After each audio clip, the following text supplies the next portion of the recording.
স্বাগত দীপ্ত আন্তর্জাতিক সংবাদে। আপনাদের সঙ্গে আছি আমি লুৎফা ফৌজিয়া। শুরুতেই থাকছে গাজা প্রসঙ্গ। অবরুদ্ধ গাজায় একদিনে হামলা চালিয়ে আরও অন্তত ৬৫ ফিলিস্তিনিকে হত্যা করেছে ইসরায়েলি বাহিনী। রোববার শুধু উত্তর গাজাতেই প্রাণ গেছে ৪৯ জনের। এদিন অনাহারে মারা যান আরও ৫ ফিলিস্তিনি। এদিকে গাজা শহরের আরেকটি বহুতল ভবন ধ্বংস করেছে ইসরায়েল। এ নিয়ে চলমান অভিযানে শহরটির অন্তত ৫০টি ভবন গুঁড়িয়ে দিয়েছে নেতানিয়াহুর সেনারা। গাজা অফিসের তথ্য অনুযায়ী গেল ২ বছর ধরে ইসরায়েলের লাগাতার হামলায় গাজায় ২,৭০০-র বেশি ফিলিস্তিনি পরিবার নিশ্চিহ্ন হয়ে গেছে। অঞ্চলটির প্রায় ৯০% অবকাঠামো গুঁড়িয়ে দেওয়া হয়েছে। এই ধ্বংসযজ্ঞে ক্ষতির পরিমাণ দাঁড়িয়েছে $৬৮০ কোটি বেশি। নিরীহ নিরস্ত্র গাজাবাসীকে উচ্ছেদে অভিযান চালাচ্ছে ইসরায়েলি সামরিক বাহিনী। তাদের সবশেষ যুদ্ধ কৌশলে যুক্ত হয়েছে দূরনিয়ন্ত্রিত বিস্ফোরক ভর্তি যানবাহন, যা ইসরায়েলি সেনার প্রাণ রক্ষা করলেও কেড়ে নিচ্ছে শত শত ফিলিস্তিনির প্রাণ। এই বিস্ফোরক রোবট গাজাবাসীর কাছে এখন নতুন আতঙ্কের নাম। গাজার ঘনবসতিপূর্ণ আবাসিক এলাকায় স্থলসেনা মোতায়েনের পরিবর্তে আর্মার্ড পার্সোনেল ক্যারিয়ার বা এপিসি পাঠাচ্ছে ইসরায়েল। গাজা ভিত্তিক সরকারি গণমাধ্যমের তথ্য অনুযায়ী গত ১৩ আগস্ট থেকে উপত্যকার জনবহুল এলাকায় অন্তত ১০০টি বিস্ফোরক রোবট ব্যবহার করা হয়েছে।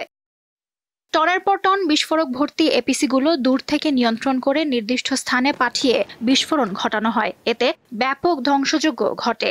অলাভজনক সংস্থা ইউরো মেডিটেরেনিয়ান হিউম্যান রাইটস মনিটরের তথ্য অনুযায়ী এসব বিস্ফোরণে প্রতিদিন প্রায় ৩০০টি আবাসিক ইউনিট ধ্বংস হচ্ছে। সংস্থাটির তথ্য অনুযায়ী প্রতিটি রোবটে প্রচণ্ড শক্তিশালী বিস্ফোরক ভরা থাকে। এর ওজন কখনো কখনো ৭ টন পর্যন্ত হয়।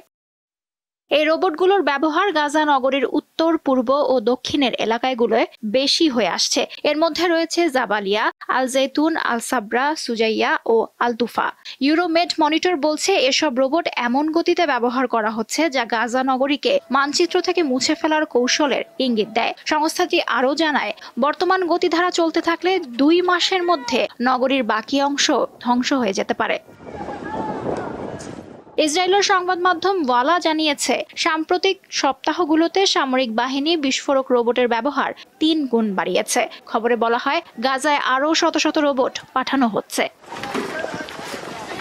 এই যানগুলো এমনভাবে তৈরি যে তা অবকাঠামোর সর্বোচ্চ ক্ষতি করে। অন্যদিকে এই যানের ব্যবহার হামাস যোদ্ধাদের সঙ্গে ইসরায়েলি সেনাদের সরাসরি সংঘর্ষ কমায়। এ কারণে স্থল অভিযান চলাকালে ইসরায়েলি সেনাদের আহত বা নিহত হওয়ার ঝুঁকিও হ্রাস পায়। লুৎফা ফৌজিয়া, দীপ্ত বার্তাকক্ষ। ইসরায়েল যুদ্ধবিরতির শর্ত মেনে নিয়েছে দাবি করে হামাসকে শেষবারের মতো সতর্ক করলেন যুক্তরাষ্ট্রের প্রেসিডেন্ট ডোনাল্ড ট্রাম্প। স্থানীয় সময় রোববার ট্রাম্প বলেন, ইসরায়েল তার দেয়ার শর্ত মেনে নিয়েছে, তাই জিম্মিদের মুক্তির বিষয়ে অবশ্যই হামাসকে একটি চুক্তি মেনে নিতে হবে। শর্ত না মানলে এর কঠিন পরিণতি ভোগ করতে হবে বলেও সতর্ক করেন মার্কিন প্রেসিডেন্ট। সব জিম্মিকে মুক্তি দিলে হামাসের জন্য ভালো কিছু অপেক্ষা করছে বলেও আশ্বাস দেন ট্রাম্প। এছাড়া খুব শিগগিরই গাজায় একটি যুদ্ধবিরতি চুক্তি হবে বলে ইঙ্গিত দিয়েছেন তিনি। এদিকে জিম্মিদের মুক্তির দাবিতে নেতানিয়াহুর সরকারের বিরুদ্ধে ফের বিক্ষোভে নেমেছে ইসরায়েলের জনগণ। ইউক্রেনের সবচেয়ে বড় হামলার পর রাশিয়ার প্রতি ক্ষোভ প্রকাশ করেছেন যুক্তরাষ্ট্রের প্রেসিডেন্ট ডোনাল্ড ট্রাম্প।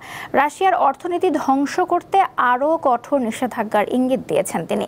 স্থানীয় সময় রোববার সাংবাদিকদের সঙ্গে আলাপকালে ট্রাম্প বলেন, ইউক্রেনে হামলা ভয়াবহ মানবিক বিপর্যয় তৈরি করেছে, তবে বিষয়টি শেষ পর্যন্ত সমাধান হবে বলে আশা ব্যক্ত করেন ট্রাম্প। এদিকে মার্কিন অর্থমন্ত্রী জানান, রাশিয়ার তেল ক্রেতাদের লক্ষ্য করে দ্বিতীয় পর্যায়ের নিষেধাজ্ঞা দিলে মস্কোর অর্থনীতি ভেঙে পড়বে এবং রুশ প্রেসিডেন্ট ভ্লাদিমির পুতিন আলোচনায় বসতে বাধ্য হবেন। এর আগে রোববার রাতভর ইউক্রেনের রাজধানী কিয়েভে রেকর্ড ৮ শতাধিক ড্রোন ও ১৩টি ক্ষেপণাস্ত্র ছোড়ে রাশিয়া। এতে ৩ জন নিহত এবং বেশ কয়েকজন আহত হন। হামলায় ইউক্রেনের মন্ত্রিসভা ভবন ক্ষতিগ্রস্ত হয়েছে।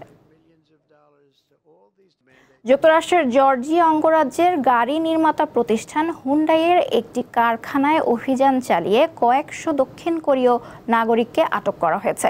মার্কিন অভিবাসন কর্তৃপক্ষ জানায় অভিযানে অন্তত 475 জনকে আটক করা হয়েছে। এদের মধ্যে 300 জনই দক্ষিণ কোরিয়ার নাগরিক।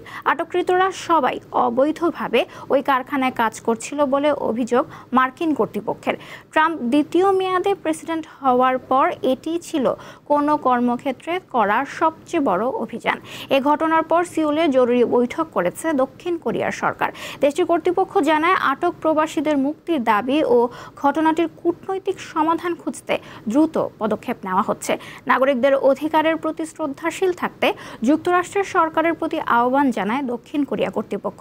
কারখানাটি হুন্ডাই ও এলজি এনার্জি সলিউশনের যৌথ বিনিয়োগে নির্মিত। গেল 1 বছর ধরে সেখানে বৈদ্যুতিক গাড়ি তৈরি হচ্ছিল। এলজি জানিয়েছে পরিস্থিতি স্বাভাবিক না হওয়া পর্যন্ত যুক্তরাষ্ট্রে তাদের অধিকাংশ ব্যবসায়িক সফর স্থগিত করা হয়েছে।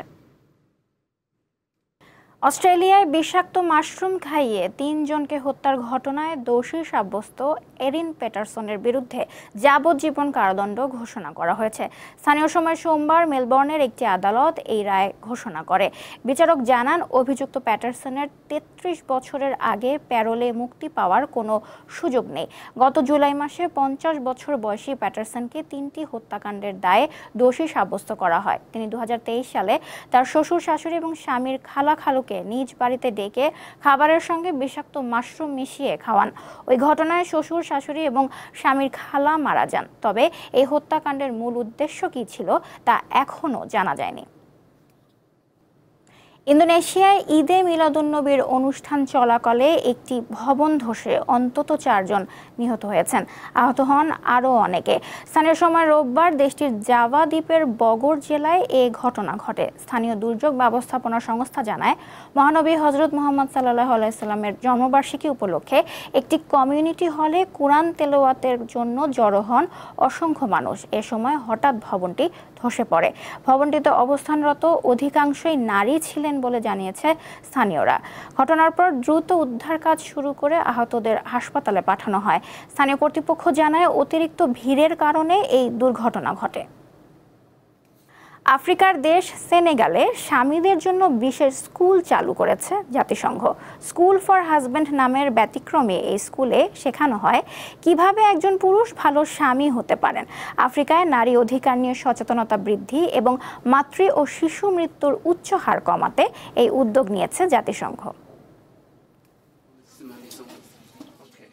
21 শতকে এসেও পশ্চিম আফ্রিকার বিভিন্ন দেশে এখনো পুরুষের কথাই শেষ কথা। এমনকি পরিবার পরিকল্পনার মতো জীবনের বড় সিদ্ধান্তেও নারীদের কোনো মতামত নেওয়া হয় না। একান্ত ব্যক্তিগত বিষয়গুলোর জন্য পরিবারের পুরুষ সদস্যের অনুমতি নিতে হয় তাদের। এই অবস্থার পরিবর্তন আনতে উদ্যোগ নিয়েছে জাতিসংঘ। সেনেগাল, নাইজার, বুর্কিনা ফাসো সহ আফ্রিকার বিভিন্ন দেশে চালু হয়েছে স্বামীদের জন্য বিশেষ স্কুল। সমাজে পুরুষদের মাঝে নারী অধিকার, স্বাস্থ্য, অর্থনীতি এবং বিভিন্ন সামাজিক ইস্যুতে ইতিবাচক মনোভাব জাগিয়ে তুলতেই এই কর্মসূচি চালু করেছে জাতিসংঘ।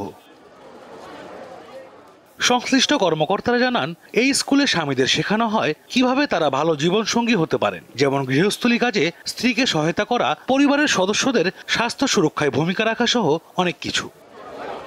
2011 সাল থেকে সেনেগালে এই কর্মসূচি চালিয়ে আসছে জাতিসংঘ। তবে সম্প্রতি দেশটির নারী, পরিবার ও শিশু সুরক্ষা মন্ত্রণালয়ের নজরে আসে এটি। বর্তমানে দেশটির সরকার এই কর্মসূচিকে মাতৃকালীন মা ও শিশু মৃত্যুর হার কমানোর একটি গুরুত্বপূর্ণ কৌশল হিসেবে বিবেচনা করছে। জাতিসংঘ বলছে এই স্কুল ফর হাজব্যান্ডের কারণে সেনেগালে নারী স্বাস্থ্যের উল্লেখযোগ্য উন্নতি হয়েছে। এছাড়া স্কুলে অংশগ্রহণকারীরা জানান ক্লাসগুলো করার পর তাদের আচরণে ইতিবাচক পরিবর্তন এসেছে। বর্তমানে সেনেগাল জুড়ে এই ধরনের অন্তত 20টি স্কুল রয়েছে। আশরাফ শুভ, দীপ্ত, বার্তাকক্ষ। শেষ করছি দীপ্ত আন্তর্জাতিক সংবাদ। আমাদের পরবর্তী আয়োজন বিকেল 5টায় জেলার সংবাদ দেখার আমন্ত্রণ রইল। এছাড়াও দেশ বিদেশের নানা তথ্য জানতে চোখ রাখুন দীপ্ত টিভির ডিজিটাল প্ল্যাটফর্মগুলোতে। এতক্ষণ সঙ্গে থাকার জন্য ধন্যবাদ সবাইকে।